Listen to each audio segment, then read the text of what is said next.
Kinumpirma ni Baguio City Mayor Benjamin Magalong na may mga nasunog na dokumento sa opisina ng DPWH sa lungsod.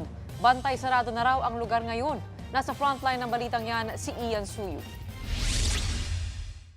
Mula sa labas, makikita ang usok sa nasunog na bahagi ng opisina ng DPWH Cordillera Administrative Region sa Baguio City. Mag-aalas 5:30 ng hapon kahapon nang sumiklab ang apoy sa unang palapag ng nasabing opisina. Agad namang rumisponde ang Bureau of Fire Protection. Tumagal din ng 18 minuto bago tuluyang napula ang apoy. Sa mga larawan matapos ang sunog, kitang natupok ang ilang gamit at dokumento sa opisina. Base sa kwento ng isang utility worker sa BFP, una nilang nakita na umuusok ang Financial Management Records Room. Sinubukan ng mga empleyado na agapan ng apoy gamit ang fire extinguisher, pero tuluyan lang itong naapula nang dumating na ang mga bumbero. Sa panayam sa programang Sa Totoo Lang sa 1PH, sinabi ni Baguio City Mayor Benjamin Magalong na mahigpit na binabantayan ngayon ang nasunog na kwarto. Nag-usap kami ni Secretary Vince, pinasecure niya kagad. We're not allowing any DPWH personnel to enter the fire site. Kinumpirma ng alkalde na may ilang records nga ang nasunog. Are we talking about records that are on paper or records in a computer? Documents.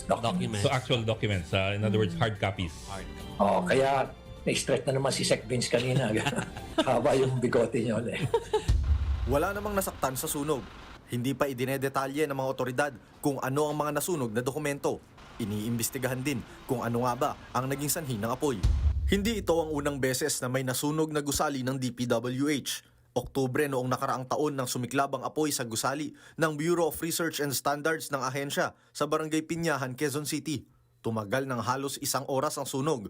Base sa report ng Bureau of Fire Protection, nagkaroon ng electrical failure sa kisame ng 3rd floor ng gusali.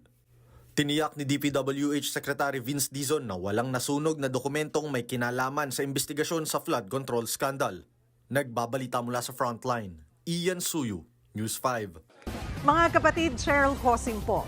Maging maalam at may pakialam sa mga napapanahong issue at headlines. Mag-follow at mag-subscribe na sa social media pages ng News 5.